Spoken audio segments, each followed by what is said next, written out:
사도행전 6장 8절에서 15절까지입니다.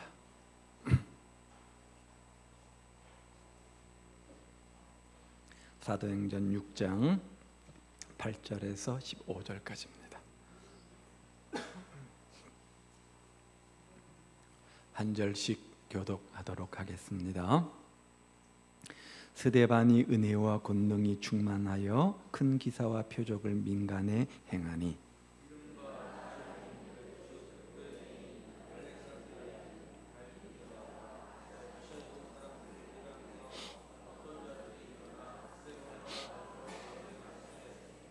스데반이 지혜와 성령으로 말함을 그들이 능히 당하지 못하여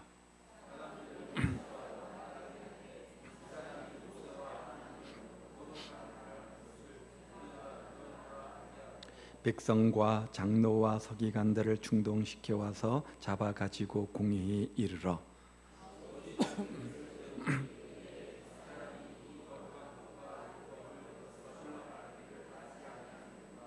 그의 말에 이 나사렛 예수가 이곳을 헐고 또 모세가 우리에게 전하여 준 규례를 고치겠다 함을 우리가 들었노라 하거늘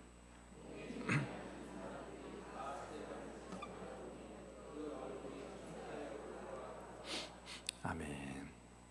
성경은 다른 사람은 몰라도 우리 그리스도인들은 마음에서부터 우러나오는 기쁨과 평안을 누려야 한다 이렇게 말씀합니다. 그것이 당연한 성도의 모습이라는 것이죠. 다시 말해서 성도인 우리의 얼굴은 어떠해야 되느냐? 오늘 본문에 등장하는 스데반의 얼굴과 같아야 된다는 거죠. 그러면 스데반의 얼굴이 어떠했습니까? 다시 한번 15절 말씀을 보실까요? 공회 중에 앉은 사람들이 다 스데반의 얼굴을 주목하여 보니 뭐라고요? 그 얼굴이 천사의 얼굴과 같더라. 무슨 말이에요? 우리 믿는 사람의 얼굴은, 성도인 우리의 얼굴은 천사의 얼굴이어야 된다 이렇게 말하고 있는 거죠. 그렇다면 여러분은 천사의 얼굴을 가지고 계십니까? 천사의 얼굴은 구체적으로 어떤 것을 의미할까요? 모든 사람들에게 평안을 주는 얼굴이겠죠.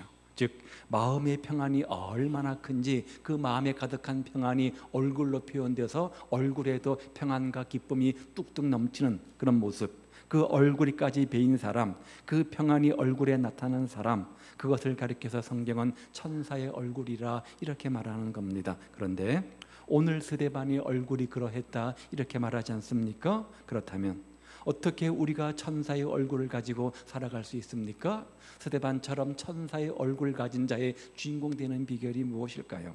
오늘 우리는 스데반의 삶을 통해서 천사의 얼굴이 되는 몇 가지 비결, 방법들을 생각해 보게 되어지는데요. 한 가지 비결은 부름받은 삶을 살아야 된다는 겁니다. 소명의식이 우리에게 구체적으로 있어야 된다는 거죠. 스데반의 삶을 살펴보면 재미있는 것이 있습니다. 그의 삶이 결코 평탄하거나 형통하지 않았다는 겁니다. 자, 스데반이 초대교회에 등장하는 배경을 우리가 지난 주간 살펴보았습니다. 교회 안에 분쟁이 생긴 겁니다. 그렇죠? 그 분쟁을 해결하고자 7명의 안수 집사를 선출하지 않았습니까? 어떤 분쟁이었습니까? 남자들의 분쟁이 아니라 여자들, 과부들의 분쟁이었습니다. 먹고 사는 물질의 문제였습니다. 예민할 수밖에 없는 겁니다. 한번 생각해 보십시오. 이미 교회 안에는 수많은 당파가 생겨났고 수많은 문제들이 잔재해 있었습니다. 그 일을 해결하기 위해서 스데반이 뛰어들었으니 그 문제를 해결하는 것이 결코 쉬운 일은 아닐 겁니다. 거기에다가 그 문제의 중심에는 돈이 있었습니다. 물질의 문제가 있었습니다. 물질하면 죽은 자도 벌떡 일으키는 그런 능력이 있지 않습니까? 그 물질은 굉장히 우리에게 예민합니다. 그 문제를 형평성 있게 해결한다는 것이 결코 쉬운 일은 아닙니다. 아마 그는 수많은 오해와 비난을 받았을지도 모릅니다. 조금 이쪽 편에 기울이는 말을 하면 저쪽 편에서 또 오해를 했을 것이고요. 이쪽 편에 기울인 말을 하면 또 이쪽 편에서 오해를 했을 겁니다. 그뿐 아니라 그는 주님께서 맡기신 소명의식을 따라서 복음을 전했다고 말하죠. 그런데 바리새인과 서기관들은 이것을 전혀 기뻐하지 않았습니다. 그래서 어떻게 했어요? 오늘 본문에 보니까 하지도 않은 말, 하지도 않은 일들을 가지고 스데반을 모함하기 시작하지 않습니까? 본문에 보니까 그래서 공의 앞에 데려다 놓고 그를 욕합니다. 결국 그의 마지막은 어떻게 됩니까? 돌에 맞아 죽는 순교를 당하기도 하죠. 남의 얘기로 듣지 마시고 여러분이 지금 그 현장에 있다고 한번 생각해 보십시오. 수많은 사람들이 이를 갈고 씩씩거리면서 양손에 돈을 들었습니다. 겉옷을 벗겨놓고 땅에 세웁니다. 한 사람이 소리 지르며 돌을 던지자 수많은 사람들이 동시에 돌을 던지기 시작합니다. 수많은 돌이 쏟아져서 스데반의 머리가 깨지고 눈이 상하고 온몸이 상하게 되어집니다. 그야말로 목숨을 잃어버리는 절대절명의 순간 아닙니까? 그 누구도 평안할 수 없는 그런 상황이었습니다. 그런데 그런 그 공회의 현장, 수많은 사람들이 스데반을 모함해서 재판하며 돌을 던지는 그 현장에서 오늘 본문이 강조하는 스데반의 모습을 보십시오. 스데반을 주목하여 보았더니 그 얼굴이 천사의 얼굴 같더라. 무엇이 그를 이렇게 만들었을까요? 절대절명의 순간에서 절대 평안할 수 없는, 정말 두려워 떨 수밖에 없는 그 현장 속에서 이렇게 평안을 누리며 천사의 얼굴을 가질 수 있었던 그 비결이 뭘까요? 스데반이 환경이 좋았습니까? 스데반 인생 속에는 고난과 고통이 없었습니까? 질병도 없었고 삶의 문제도 없었고 모든 것이 마음먹은 대로 다 일사천리로 그야말로 형통한 인생이었습니까? 아니잖아요. 그렇다면 무엇이 그를 이렇게 평안하게 만들었을까요? 소명의식이죠. 부름받은 소명의식이죠. 자신의 존재 목적, 존재 이유를 분명히 안 겁니다. 내가 비록 이 땅에서 이렇게 고난당하지만, 모함을 당하지만, 주님 때문에 핍박도 당하고 비난받고 돌에 맞지만 나를 통해서 지금 하나님의 거룩한 일이 이루어지고 있다. 그 사명의식, 그 소명의식이 스데반의 얼굴을 그 고통 가운데서 천사의 얼굴로 만들어낸 것 아닙니까? 우리도 그렇잖아요. 어떤 일을 앞두고 기대하는 마음도 있지만 내가 어떻게 이 일을 감당할 수 있을까 걱정하는 마음, 두려운 마음, 게으른 마음이 앞서는 것도 사실입니다. 어떤 직분이나 어떤 책임을 맡을 때 부담도 되잖아요. 맡기도 싫잖아요. 그런데 내가 어떤 일을 이루어 나가고 성취할 때는 그 기쁨이 얼마나 큽니까? 하물며 주님께서 나에게 맡기신 그 사명 따라서, 그 직분 따라서 주님의 일을 감당했고 그 일들을 성취해 나갈 때 그 기쁨이야말로 이루 말할 수 없이 크고 놀라운 것입니다. 그 기쁨을 누가 막을 수 있습니까? 환경이 못 막습니다. 고통이 막지를 못합니다. 근심 걱정이 막지를 못합니다. 그래서 오늘 본문의 스데반의 얼굴이 어땠느냐? 천사의 얼굴과 같았다, 이렇게 말하고 있는 거죠. 천사의 얼굴을 갖기 원하십니까? 그렇다면 이 땅의 신기루와 같은 의식주, 마시면 다시 목말라질 그 헛된 물을 쫓아 살지 마시고 영원한 생명수, 한 번 마시면 우리 배에서 생수의 강이 넘쳐나서 다시는 목마르게 하지 않는 그 넉넉한 하나님의 은혜, 그 사랑, 그 소명 따라서, 그 사명 따라서 살아가시기를 바랍니다. 먼저 그의 나라와 그 일을 구할 때, 먼저 소명 따라 살아갈 때 쫓기는 삶이 아니라 부름받은 자의 삶을 살아갈 수 있는 거잖아요. 그럴 때 우리 마음속에 뭐가 넘쳐요? 기쁨이 넘치고 그 기쁨이 얼굴로 드러나서 천사의 얼굴 같은 환한 평강이 넘치는 얼굴을 드러나게 되는 거죠. 우리가 어떻게 천사와 같은 얼굴의 주인공이 될 수 있습니까? 나는 부름받은 소명자이다. 내가 그냥 우연히 이 땅에 존재하는 것이 아니라 하나님이 나를 부르셔서 이 땅에서 이런 소명 사명을 주시고 그 일들을 감당케 하시는 거다. 그런 분명한 존재의식, 사명의식을 가지십시오. 목회자에게만 그런 소명의식이 필요한 것 아닙니다. 우리 모두는 부름받은 하나님의 사명자입니다. 두 번째로, 성경이 보여주는 성령 충만한 삶을 사는 비결은 성령 충만한 삶을 사는 겁니다. 우리 안에 천사의 얼굴을 가지는 삶의 비결, 성령 충만한 삶을 사는 거죠. 자, 그런데 이 성령 충만하면 굉장한 오해가 많이 있습니다. 저도 그래서 어릴 때 한때는 주님 저에게 성령을 주시긴 주시되 너무 많이 주시지 마시고 충만케 하지는 마십시오, 그렇게 기도한 적이 있습니다. 제가 왜 그렇게 기도했냐면 성령 충만하던 분들을 주변에서 많이 보게 되어지는데 조금 이상한 것 같습니다. 우선 목소리부터 달라집니다. 은혜 받고 기도 열심히 하고 성령 충만하다고 하면 그냥 자연스럽게 이야기하면 좋겠는데 먼저 목소리를 밑으로 쫙 깔면서 할렐루야 이렇게 말씀하시죠. 또 성령 충만하다고 해서 너무 열정이 넘치는 건지 잘 모르겠지만 역전에 가보면 어떻게 해요? 사람 귀에다가 확성기로 대고 예수, 천국, 불신, 지옥 막 외쳐대지 않습니까?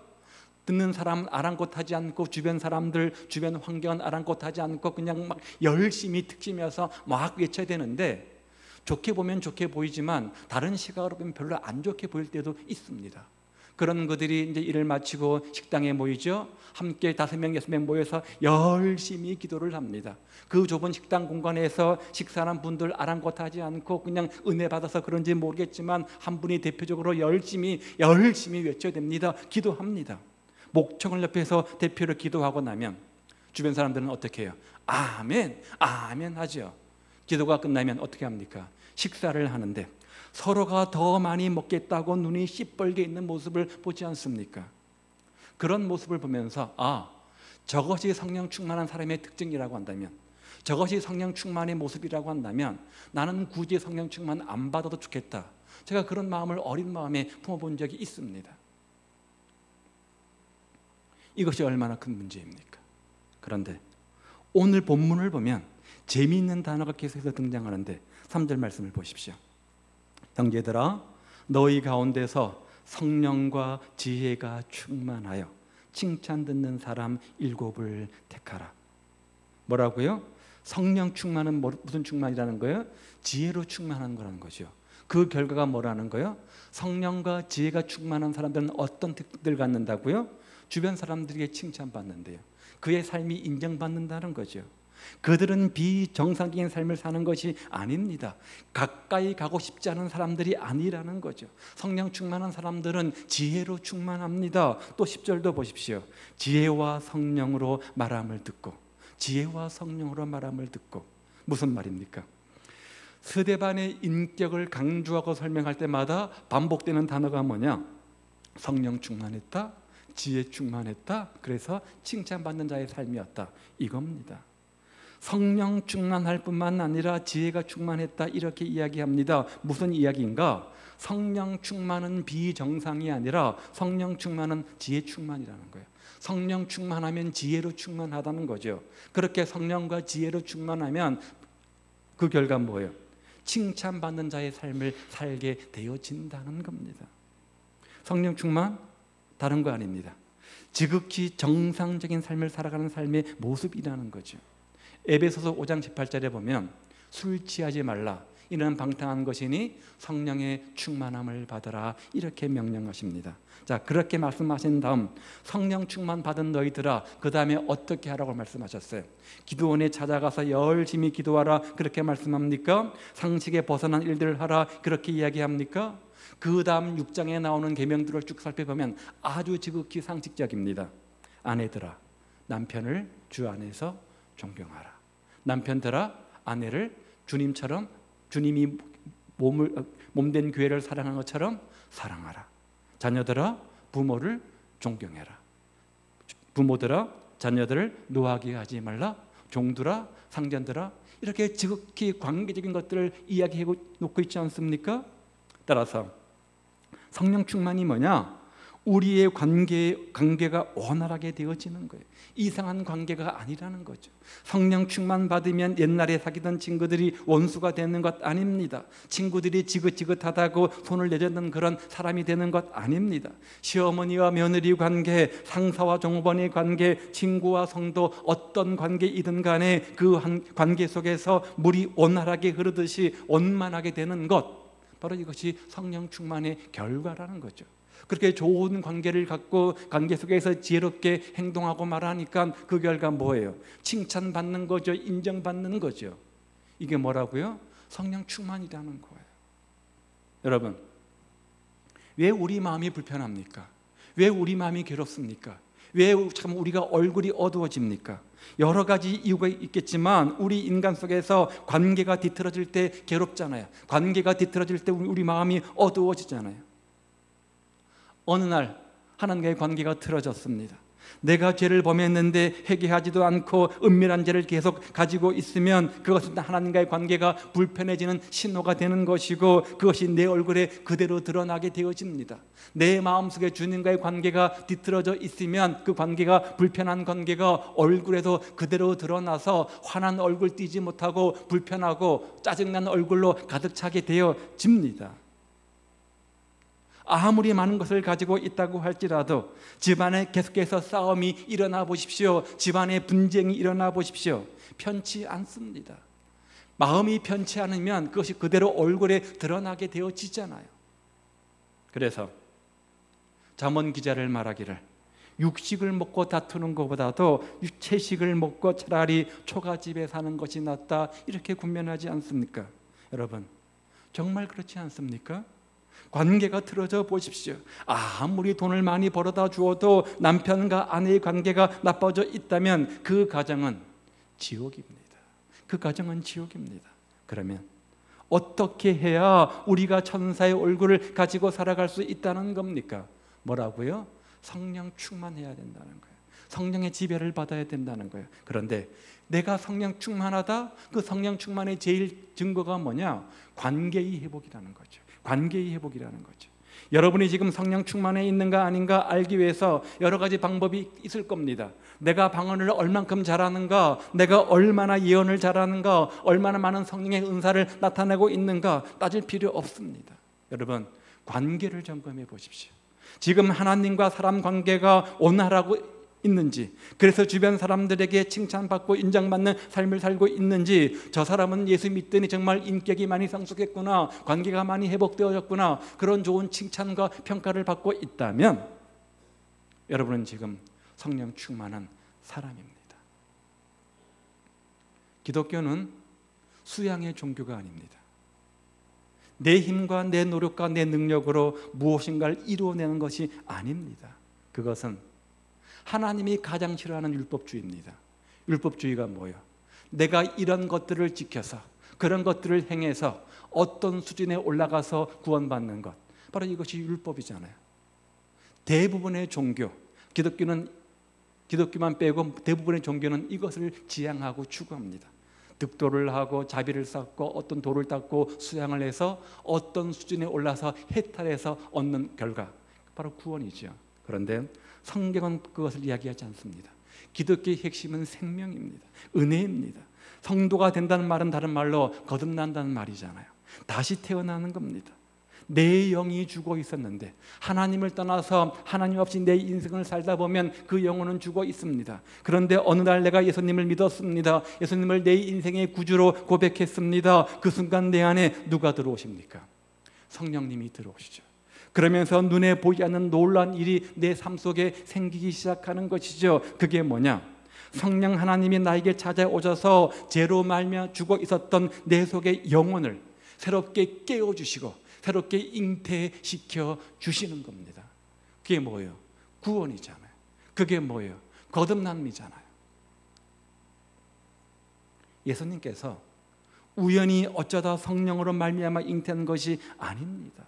예수님은 남자 없이 태어났습니다. 그러면 어떻게 누가 마리아의 몸에 예수님을 잉태시켰습니까? 누구예요? 성령 하나님이시죠. 성령 하나님이시죠.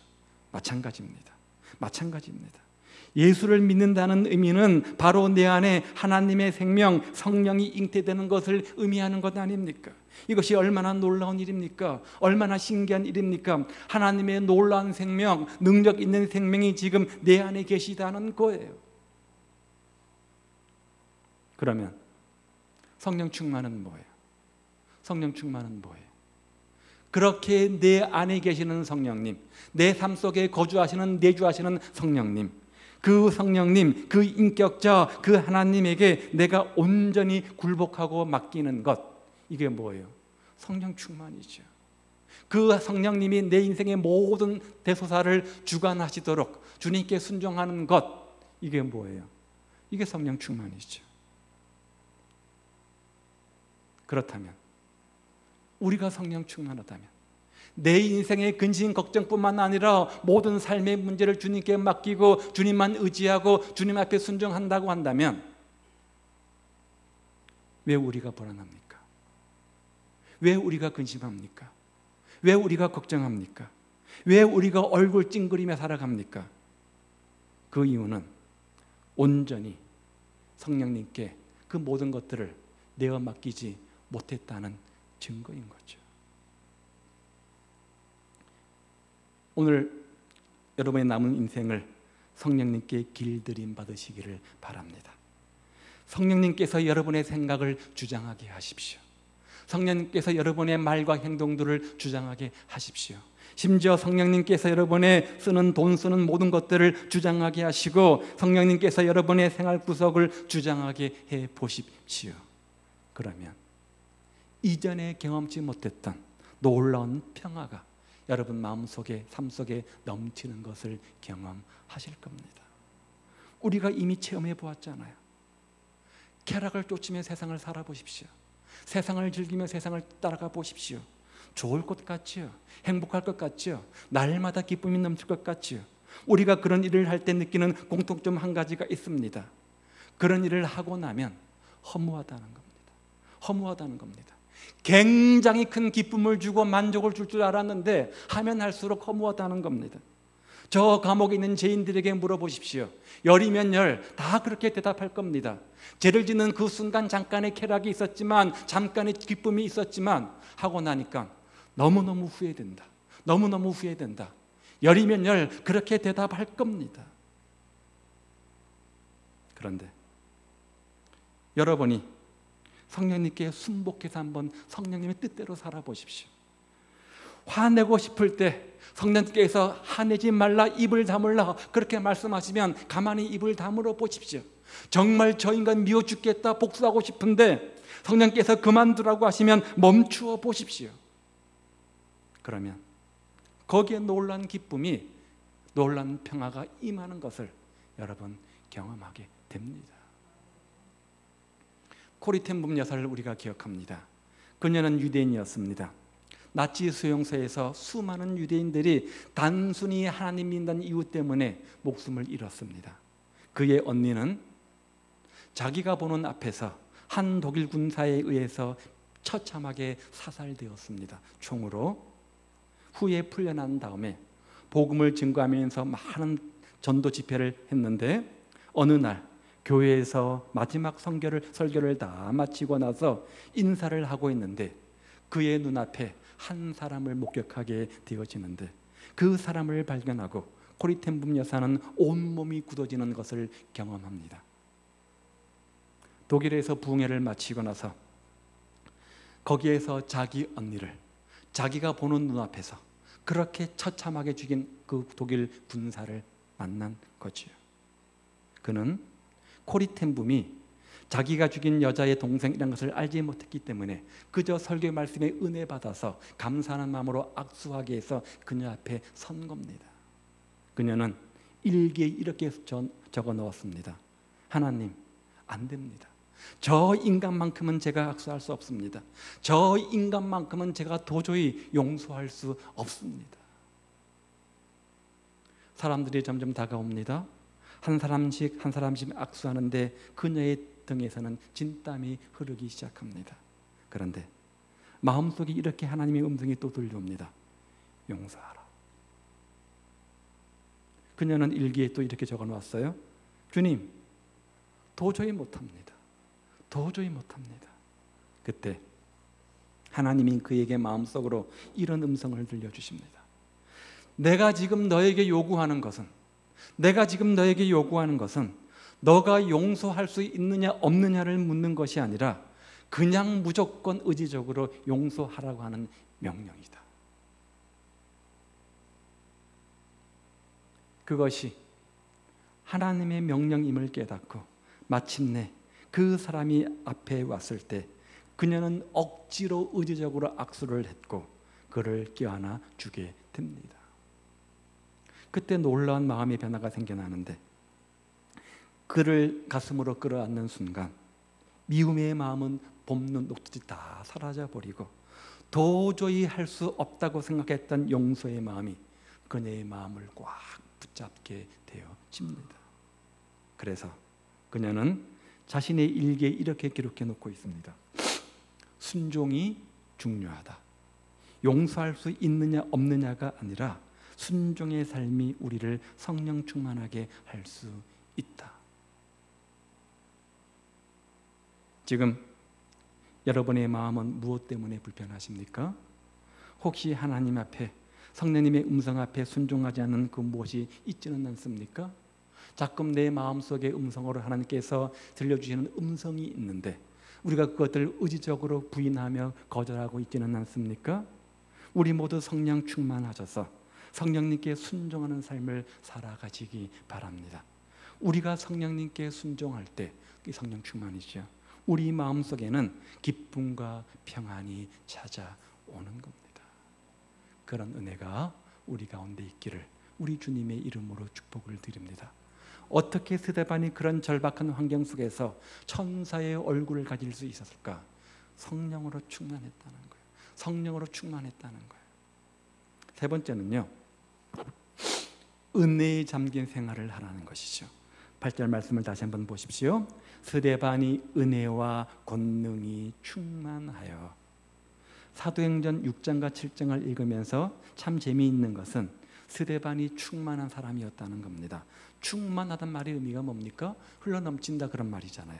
컵에 물이 반만 있는 것이 아니라 많이 부어서 물이 철철 흘러넘치는 것을 의미합니다. 시냇물에 가뭄이 들어가지고 물이 졸졸졸졸 흐르는 것이 아니라 홍수가 나고 태풍이 와가지고 뭐예요? 그 시냇물이 흘러넘치는 상태를 가리켜서 충만하다 이렇게 말하는 거죠. 스데반은 이렇게 흘러넘치는 사람이었습니다. 자, 지혜가 흘러넘쳤다고 말씀합니다. 또요, 권능이 흘러넘쳤습니다. 성령이 흘러넘쳤습니다. 믿음이 충만한 사람이었습니다. 거기에다가 오늘 본문에 보니까 은혜까지 충만했다 이렇게 말씀하고 있습니다. 물론 하나님의 은혜를 대부분 성도들이 경험하며 살아갑니다. 하나님의 은혜가 무엇인지 다 경험하며 알며 살아갑니다. 그런데 문제는 그 은혜가 얼만큼 크냐의 문제이죠. 졸졸졸졸 흐르는 시냇물이냐 아니면 은혜가 흘러넘치는 삶이냐, 둘 중에 하나의 문제라는 거죠. 그런데 스데반은 졸졸 흐르는 시냇물이 아니라 펑펑 흘러가는 강물 같았다 이렇게 말씀하고 있는 겁니다. 하나님의 은혜가 얼마나 그에게 쏟아 부어졌는지, 하나님의 은혜가 얼마나 그가 날마다 발견했는지, 그의 삶 속에 은혜가 충만하여, 은혜가 충만하여 이렇게 말하고 있는 거예요. 여러분, 우리 인생은 상처 없이 살아갈 수는 없습니다. 우리는 누군가로부터 상처를 받기도 하고 누군가에게 상처를 주기도 합니다. 내가 가해자가 되어서 상처를 주는 거 하면 피해자가 되어 상처를 받기도 합니다. 때로 내가 잘못해서 남에게 상처를 준 그것이 나에게 상처가 되기도 합니다. 내가 상처를 주는 가해자이면서도 동시에 가해자도 상처를 받습니다. 피해자만 상처를 받는 것은 아닙니다. 어릴 때 부모로부터 받은 말 한마디의 상처, 남 모르게 지은 죄 때문에 얼룩진 내 마음의 상처, 이 세상을 살아가면서 이런저런 수많은 상처를 우리는 지니며 받아며 살아가고 있습니다. 중요한 것은 이러한 상처들이 어떤 역할을 하는가? 우리 얼굴을 어둡게 만든다는 거죠. 또한 이것은 우리의 기쁨과 평안을 빼앗아가는 요소가 되기도 합니다. 그러면 우리가 무엇으로 이 상처를 치료하며 극복할 수 있습니까? 오늘 본문이 말하는 것은 은혜로 충만해야 된다는 거예요. 하나님의 은혜의 강물이 내 마음속에 차고 넘쳐야 된다는 거죠. 은혜의 파도가 밀물처럼 밀려와야 된다는 거예요. 밀려와야 된다는 거예요. 그래서 은혜의 파도가 밀물처럼 밀려와서 썰물처럼 떠나갈 때는 모든 흔적도 없이 싹 지워서 나가는 것처럼 내 안에 있는 쓴뿌리, 상처, 미움, 질투, 이 모든 것들을 은혜의 파도가 다 가지고 나가야 된다는 거예요. 하나님의 은혜가 얼마나 놀랍습니까? 파도가 수많은 모래의 얼룩들을 한꺼번에 싹 씻어가듯이 하나님의 은혜가 내 마음에 있는 수많은 상처와 아픔들을 깨끗하게 치유할 수 있다는 겁니다. 그럼에도 불구하고 우리 마음속에 아직도 여전히 상처가 남아있다고 한다면, 삶을 살아가면서 이런저런 이유로 마음에 상처와 쓴뿌리와 아픔과 근심과 걱정이 여전히 남아있다고 한다면, 그것이 내 인생의 얼룩이 되어서 나로 하여금 절망 가운데 근심하게 짜증나게 만드는 요소가 되어진다고 한다면, 그 이유는 아직도 우리 안에 은혜의 파도를 만끽하지 못하기 때문이다. 이렇게 말할 수 있는 거죠. 파도가 그 많은 것들을 깨끗이 씻어간다고 한다면, 하물며 하나님의 은혜의 파도가 내 마음속에 가득 차면 어찌 내 속에 있는 쓴뿌리와 아픔과 상처들을 깨끗이 치유할 수 없겠단 말입니까? 그래서 이 사실을 깨달은 히브리서 기자는 이렇게 말해요. 염소와 항소의 피와 및 송아지의 죄로 부정한 자의 뿌리여 그 육체를 정결케 하여 거룩케 하거든. 무슨 말이에요? 구약시대에 범죄하면 어떻게 했습니까? 이렇게 제물로 제사를 지냈잖아요. 그럼 우리 죄가 깨끗이 사함을 받죠. 그렇게 해서 제사함을 받았는데 하물며 영원하신 성령으로 말미암아 흠없는 자기를 하나님께 드린 그리스도의 피가 어찌 너희 양심으로 죽은 행실을 깨끗하게 하고 살아계신 하나님을 섬기게 하지 못하겠느냐. 그런 상징적인 그림자 같은 것들로 말미암아도 깨끗함을 받았는데, 하물며 예수님의 거룩한 피로 우리가 은혜를 입으면 어찌 우리 속에 깨끗함이 없겠느냐, 이렇게 말씀하고 있는 거죠. 우리가 기쁘게 살지 못하는 이유, 평안을 갖지 못하는 단 하나의 이유는 하나님의 은혜를 묵상하지 못하고 하나님의 은혜의 파도가 내 삶 속에 머무르지 못하기 때문이라는 거예요. 우리가 하나님의 은혜의 물결에 내 자신을 맡기지 못하기 때문이라는 거죠. 하나님은 지금도 여러분 마음속에 은혜의 파도를 밀물처럼 보내주고 계십니다. 그 파도를 받으시기를 바랍니다. 그것을 받아들이고 안기만 하면 우리의 평생을 씨름하던 그 상처와 흔적과 아픔과 모든 것들이 하룻밤 사이에 깨끗하게 흔적도 없이 씻기고 깨끗하게 나음을 입는 기적을 경험하게 되어지는 겁니다. 자, 그렇다면 지금 여러분 마음속에 무엇이 상처로 남아 있습니까? 무엇 때문에 여러분들이 근심하며 평안을 잃어버리고 있습니까? 남편이 계속해서 심겨준 과거의 상처입니까? 자녀로 인한 상처입니까? 남몰래 지은 죄 때문입니까? 과거에 심각하게 범했던 죄악과 실수 때문에 고민하고 계십니까? 오늘 일어서십시오. 그리고 은혜의 파도 앞에 여러분의 가슴을 맡기시기를 바랍니다. 우리의 상처가 아무리 크다고 할지라도, 우리의 아픔이 아무리 크다고 할지라도, 과거에 범한 실수가 아무리 중대한 것이라고 할지라도 오늘 우리가 은혜의 파도 앞에 맡기기만 한다면 우리 영혼은 새 힘을 얻게 되어질 것이고, 그 모든 아픔과 상처와 쓴뿌리가 깨끗하게 치유되고 깨끗하게 나음을 입는 은혜를 우리가 경험하게 되어지는 겁니다. 이게 하나님의 은혜 아닙니까? 그런 은혜의 파도가 우리 마음속에, 삶속에 정말 넘쳐나시기를 우리 주님의 이름으로 축복을 드립니다. 그렇게 은혜의 파도가 우리 마음속에 꽉 찼게 되어지면 그 결과 우리는 기쁨의 탄성을 부를 수밖에 없고, 그런 기쁨의 탄성이, 기쁨의 마음이, 평강의 마음이 자연스럽게 얼굴로 승화되어서 스데반처럼 천사와 같은 얼굴의 주인공들 다 되는 겁니다. 오늘 이 세상은 천사 같은 얼굴을 우리에게 기다리죠. 여러분의 가정에서 한 사람이 날마다 천사 같은 얼굴 가지고 있다고 생각해 보십시오. 고난이 온다고 할지라도, 사업이 내 마음대로 안 되고 흔들린다고 할지라도, 짜증나는 일이 이곳저곳에 생긴다고 할지라도, 몸이 힘들다고 할지라도 우리는 이것을 능히 이길 수 있는 겁니다. 왜요? 부름받은 삶을 살기에, 우리가 환경과 조건을 뛰어넘는 정말 모든 것을 내어 맡긴 성령 충만한 삶을 살기에, 하나님의 은혜에 우리 자신의 몸을 온전히 맡긴 삶이기에 그런 것이죠. 그런 은혜가 우리 가운데 충만하시기를 우리 주님의 이름으로 축복을 드립니다. 그래서 주님의 기쁨을 회복하셔서 남은 인생 천사와 같은 얼굴로 살아가는 우리 모두가 다 되시기를 우리 주님의 이름으로 축복을 드립니다. 기도하겠습니다. 자, 오늘 본문은 우리에게 스데반 같은 천사의 얼굴의 주인공 되라 이렇게 권면합니다. 어떻게 해요? 우리도 인생 속에 우리를 근심하게 만들고 짜증나게 만들고 걱정하게 만드는 많은 삶의 문제가 있는데 그 문제 앞에서 우리가 부름받은 소명자의 삶을 사는 겁니다. 또한 정말 성령 충만해서 그런 근심과 그런 걱정과 그런 상처와 아픔과 이 모든 것들을 성령께 내어 맡기는 삶을 사는 겁니다. 날마다 부어주신 은혜의 파도 속에 우리가 거하는 겁니다. 그리하면 근심과 걱정과 슬픔과 아픔이 변화해서 기쁨이 되고, 그런 기쁨을 회복하게 되어지면 우리 안에 천사 같은 얼굴로 사는 주인공이 되어지는 것이죠. 그런 은혜를 달라고 우리 시간 함께 기도하겠습니다. 기도드립니다.